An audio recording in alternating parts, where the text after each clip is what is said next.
Oke, terima kasih banyak Rosi yang sudah mengantarkan kita pagi hari ini dalam ruang dialog yang hangat begitu karena kondisi Jepara yang agak dingin ya. Assalamualaikum warahmatullahi wabarakatuh. Selamat pagi Kak Mas Bayu, bagaimana kabar Anda di kesempatan pagi hari ini? Edisi hari Rabu 12 Agustus 2020 ya. Pagi hari ini bahagia sekali Nasya bisa hadir di tengah-tengah Anda kembali dalam dialog bersama IDI, dialog kesehatan bersama IDI. Dan kali ini kita kedatangan tamu spesial yang kita harapkan memang kehadiran beliau ada di tengah-tengah kita terlebih dalam kondisi pandemi COVID-19. Tamu kita pagi hari ini spesial, Thomas Bayu. Nah, saya hadirkan langsung, baru turun dari langit pagi hari ini. Ada Ibu Dr. Dwi Susilowati MKes selaku Direktur RSUD RA Kartini Jepara. Assalamualaikum, selamat pagi Bu Susi. Assalamualaikum Mbak Nasya. Selamat pagi. Alhamdulillah baik. Sehat ya Ibu ya? Sehat. Luar biasa. Selalu ceria. Selalu ceria. Untuk naikkan imun. Itu bener banget ya Bu Susi ya. Iya. Tak terlihat ada rasa lelah. Iya harus. Harus semangat ya Bu ya. Baik, Nasa ingin gali lebih banyak lagi ini apa tips semangat Bu Susi, apalagi Bu Susi ini sebagai Direktur RSUD RA Kartini Jepara. Selama pandemi COVID pasti banyak hal yang ada dalam pikiran, baik itu yang menyenangkan atau yang kurang menyenangkan begitu ya Bu Susi ya. Kita akan bicara tentang layanan rumah sakit Kartini di musim pandemi. Dan Bu Susi pagi hari ini didampingi Bapak Dr. Triadi Kurniawan SPP MKes, Ketua Tim Pencegahan dan Pengendalian Infeksi COVID-19 RSUD RA Kartini Jepara. Selamat pagi Pak Tri. Selamat pagi Mbak Nasya. Apa kabar? Luar biasa. Kita ketemu lagi ya Pak Tri ya, bicara tentang COVID-19. Ini yang kedua kita ketemu. Ini yang kedua. Tidak ada kata bosan ya Pak? Tidak ada. Tidak Harus siap. Harus siap. Oke. Baik, Kang Mas Bayu. Tema yang kita angkat memang berkaitan langsung tentang pelayanan rumah sakit Kartini di musim pandemi seperti ini. Kita tahu pandemi COVID-19 di Kabupaten Jepara, kalau buat Nasya ini semakin mencekam, semakin hari semakin bertambah angka kasus positifnya, begitupun juga yang meninggal ya Bu ya, dan juga banyak juga yang sembuh Kang Mas Bayu. Nah, begitu juga yang menjadi dilema saat ini ketika banyak warga masyarakat yang semakin hari semakin ada rasa ketakutan untuk datang ke layanan rumah sakit atau layanan fasilitas kesehatan ketika mereka sakit begitu. Nah, kita akan jauh bicara tentang layanan rumah sakit Kartini di musim pandemi. Kang Mas Bayu bisa ikut gabung bersama Nasya pagi hari ini di 591290, SMS dan WhatsApp di 081325050387 dan akun Facebook Kartini. Dan Kang Mas Bayu bisa simak dialog kita pagi hari ini melalui streaming jepara.go.id. Bu Susi, nih. Coba Mbak Nasya. Kita tahu ini Bu Susi, rumah sakit Kartini kan menjadi rujukan rumah sakit COVID-19 di Jepara begitu. Bagaimana pelayanan yang sudah diberikan selama ini Bu Sisi kepada warga masyarakat yang mereka datang dan akhirnya terinfeksi COVID-19 begitu? Terima kasih Mbak Nasya. Seperti kita tahu bersama, kita rasakan bersama bahwa kita mengalami hal yang sama ya, adanya COVID-19 ini ya. Iya. Yang tidak hanya di Jepara dirasakannya semuanya, pandemi namanya ya, seluruh dunia. Seluruh dunia. Iya. Tidak terkecuali kita. Kalau kita lihat, ini kan mulai bulan Maret ya dulu ya, mulai bulan Maret kita sudah ada kasus COVID ini. Kalau kita lihat coba di data yang masuk di rumah sakit itu dari bulan ke bulan, Maret, April sampai dengan Agustus kita memang naik ya, kasusnya memang naik karena ini sebenarnya kita tuh perang terhadap penyakit yang tidak bisa dilihat dengan mata telanjang begitu ya. Tidak bisa kita lihat dengan kasat mata tidak terlihat. Jadi makanya kita ini harus benar-benar persiapannya harus luar biasa karena wong perang kok tidak terlihat. Lah itulah yang harus kita waspadai. Kalau kita lihat data Mbak Nasya itu bulan Maret aja kita Yang rawat inap di Rumah Sakit Kartini itu dari 17 orang, rawat jalannya 28 orang. Kemudian bulan Aprilnya naik, jadi 42 orang yang rawat inap, rawat jalannya 33. Begitu pula bulan Mei ini ya, Mei, Juni, dan akhirnya Juli ini sekarang saat ini kita satu bulan itu merawatnya sudah 101 orang ya. Kemudian yang rawat jalannya 129. Kemudian secara total semuanya kita sudah mulai sejak posisi Juli itu sudah 230 orang yang kita rawat. Dan juga ada yang meninggal juga ya. Oleh karena itu kami ditunjuk oleh Bapak Gubernur melalui surat SK-nya ya, surat keputusan Gubernur Jawa Tengah, Rumah Sakit Kartini ini sebagai rumah sakit rujukan lini kedua ya, SK-nya dari Bapak Gubernur. Nah, kemudian karena memang Jepara ini merupakan transmisi lokal juga, maka kami dengan SK Gubernur itu juga harus melaksanakan langkah-langkah ya untuk mengantisipasi penularan COVID ini dan bisa merawat COVID dengan baik. Karena rumah sakit umum itu kan melayani pasien umum dan pasien COVID ya. Jadi kita harus benar-benar melakukan langkah-langkah untuk sebagai rumah sakit rujukan. Yang pertama tentunya dengan adanya SK itu kita membentuk suatu tim COVID Rumah Sakit Kartini yang diketuai oleh sebelah saya ini dokter yang ganteng ini Dr. Triadi Kurniawan, bekennya namanya Dr. Wawan. Oh, Dr. Wawan. Ya. Ini dengan panggilan Dr. Wawan, ya itu luar biasa etos kerjanya yang tidak pernah berhenti 24 jam. Malah jamnya tuh kayaknya kurang, 24 jam lebih tuh Mbak Nasya. On the clock. Iya. Setiap hari on terus gitu ya. Ini dibantu oleh tentunya anggota-anggotanya semua dokter spesialis. Karena apa? COVID itu ternyata tidak menyerang tadi hanya orang penyakit dalam toh enggak, tapi orang melahirkan juga ada terjadi COVID, orang kecelakaan juga begitu, kan memang daerah transmisi lokal ya. Itu kenapa kita membuat ini susunan pengurusannya juga dokter spesialis, ada perawatnya, ada bidannya, ada dokter umumnya, ada penunjang, laboratorium dan lain-lain. Itu memang harus kita santunan di sana. Ya, kemudian kita masih karena kita kesiapan kita harus sosialisasi. Jadi mulai siapa saja yang ada di memasuki halaman parkir rumah sakit, ya petugasnya, ya pengunjungnya, yang mengantar pasien, ya kita lakukan sosialisasi dengan jalan apa? Kita itu sebenarnya COVID itu kan bisa dicegah hanya 3M itu ya. Iya. Itu ya seputar satu, masker pakailah, memakai masker, kemudian mencuci tangan dengan sabun dengan air yang mengalir, jaga jarak gitu. Itu memang harus kita sosialisasi, kita disiplinkan, kemudian di rumah sakit, lingkungan rumah sakit kita tulis besar-besar itu ya, ada banner, ada spanduk, ada semacam leaflet yang bahwa masuk rumah sakit, begitu masuk rumah sakit harus kita pertama kali harus masker itu harus dipakai, siapapun, petugas, siapa saja. Kemudian kita begitu masuk juga harus lakukan cuci tangannya juga, baik, pengecekan suhu tubuh. Itulah yang harus kita sosialisasi kepada masyarakat, jangan kaget untuk menghadapi COVID itu seperti itu. Hanya baik. Itu sebenarnya yang bisa. Terlebih ketika masuk ke halaman, begitu masuk halaman, ya memang begitu ya harus ada disiplin protokol kesehatan yang diterapkan begitu. Itu Kemudian kita juga ini ya melaksanakan SPO-nya ya. Tadi yang tim itu sudah harus punya SPO rumah sakit dan punya kebijakan bahwa pasien semua orang yang datang ke rumah sakit mengantar pasien atau menunggu pasien ya kita harus batasi. Tidak boleh, kalau dulu kan zaman dulu kalau satu truk itu bisa busuk semua gitu ya. Oke, satu kamar itu udah masuk gitu ya. Tapi sekarang nggak bisa. Ada pembatasan. Iya. Bagi pengunjung ya, pengunjung pun juga yang saja kan ngantar ke rumah sakit itu boleh berapa orang. Sekarang satu orang kalau memang dia tidak berdaya datang sendiri ya harus antar satu orang, tidak boleh banyak orang. Maksudnya yang jaga berapa Bu? Yang jaga untuk pasien yang sakit ini? Yang menunggu orang sakit itu kita jaga satu orang saja. Itu aja udah ada kartunya. Mohon ini dimengerti oleh masyarakat, bukan angel-angel enggak gitu ya. Itulah harus ya kita melaksanakan standar prosedur itu harus kita kerjakan. Kemudian memang harus kita batasi dan selalu kita siapkan tadi cuci tangan. Kita tidak sekedar nyuruh, tapi kita pasang tempat-tempat cuci tangan di mana-mana. Itu biar artinya masyarakat tuh setiap masuk ya harus melakukan kebiasaan cuci tangan. Jangan salah kalau masuk rumah sakit tanpa masker dilayani tidak bisa.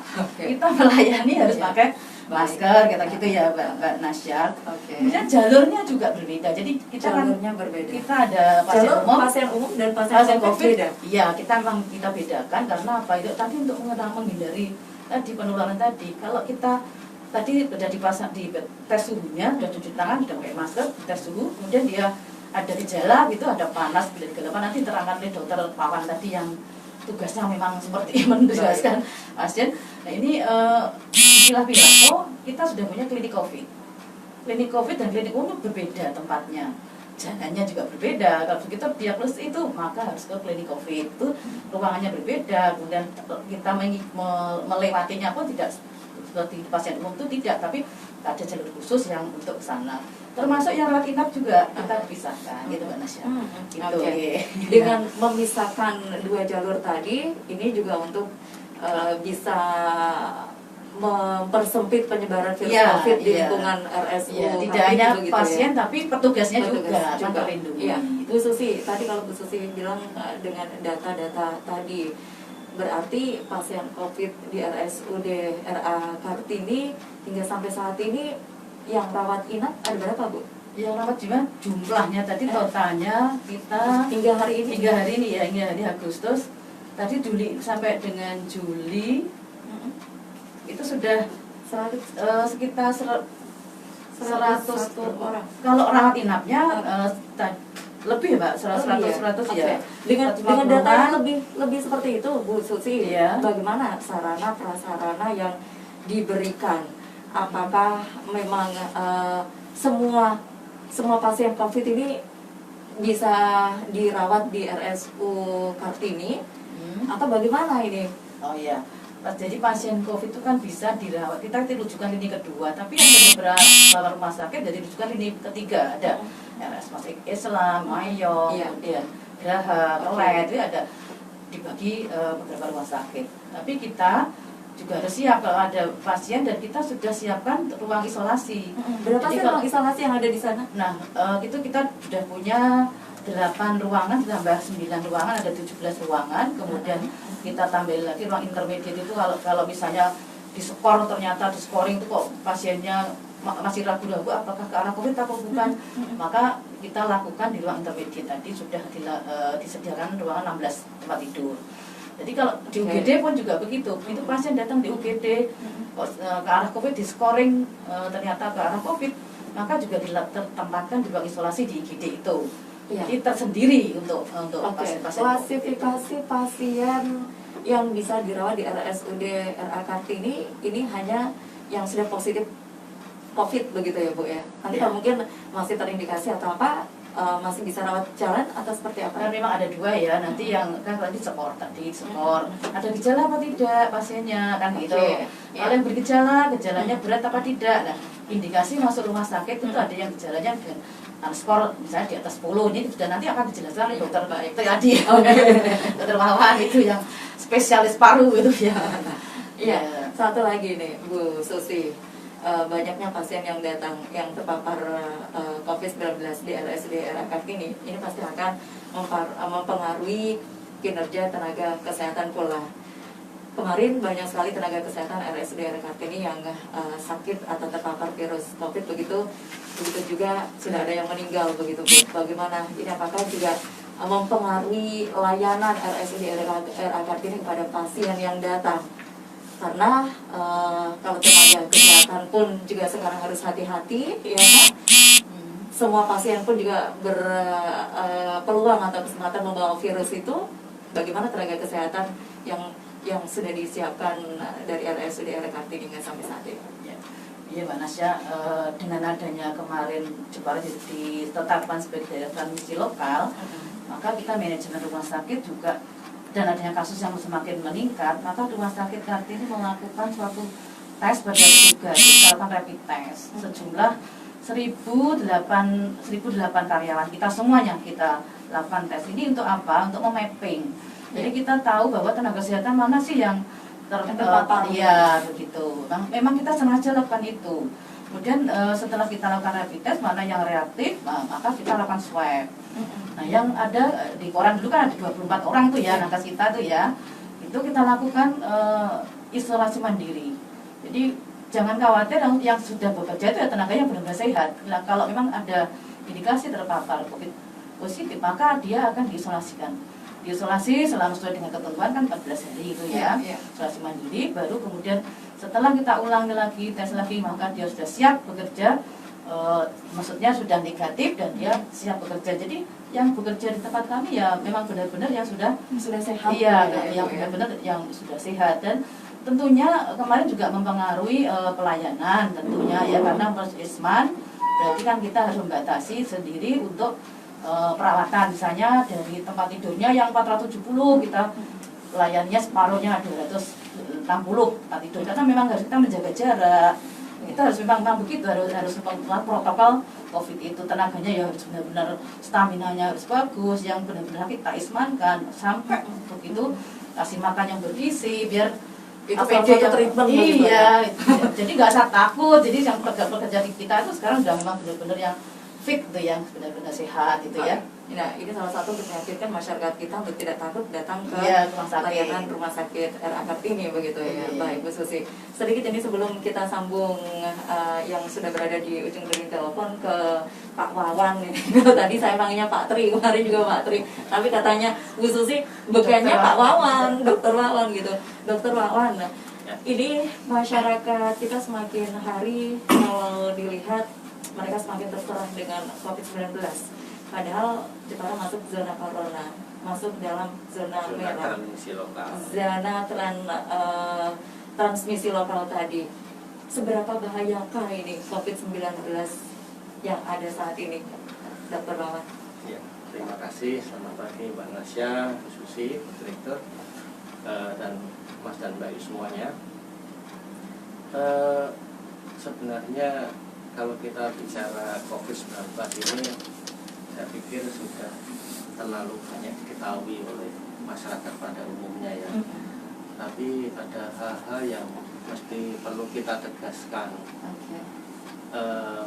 bahwa sebenarnya kita saat ini harus siap untuk berdampingan dengan COVID-19, sehingga pemerintah dengan slogannya new normal itu, ya, mau tidak mau kita harus siap dan kita mesti hidup berdampingan dengan COVID-19.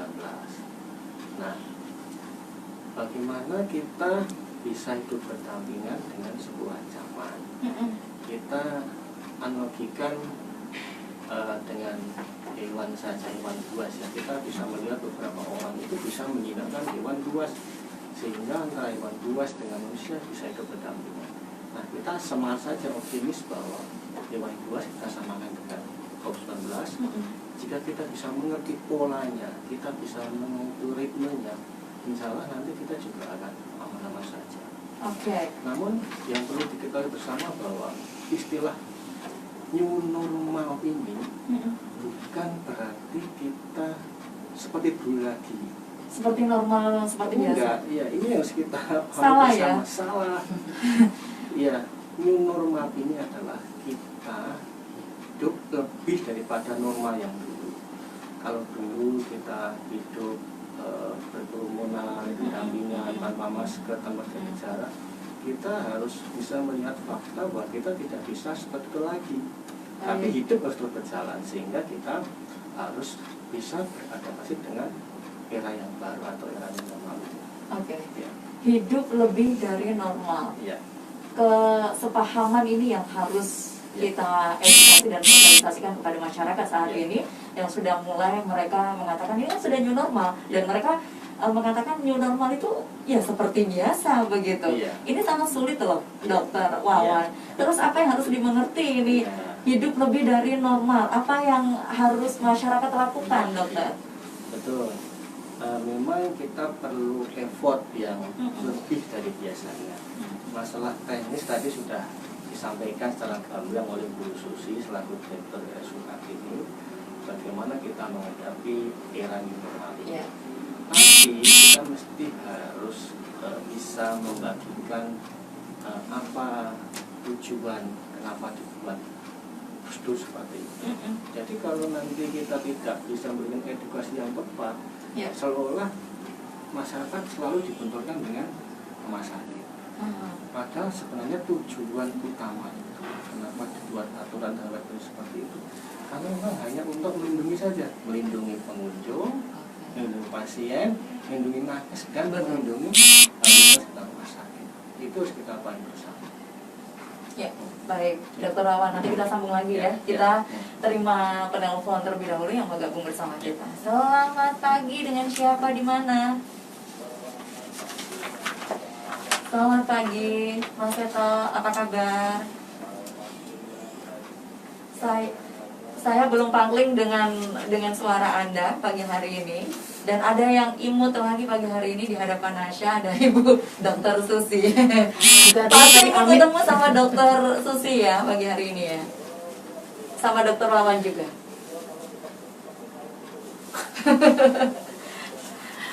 Bukan, karena Dokter Susi memang kesibukannya luar biasa, Mas Seto. Apalagi COVID seperti ini kan kita harus jaga jarak. Takutnya Mas Seto bawa virus. Enggak ya. Baik. Aduh, nah ini virus cinta. Mas Seto, apa yang ingin ditanyakan sama Bu Dokter? Atau sama Pak Dokter? Boleh, salah satunya.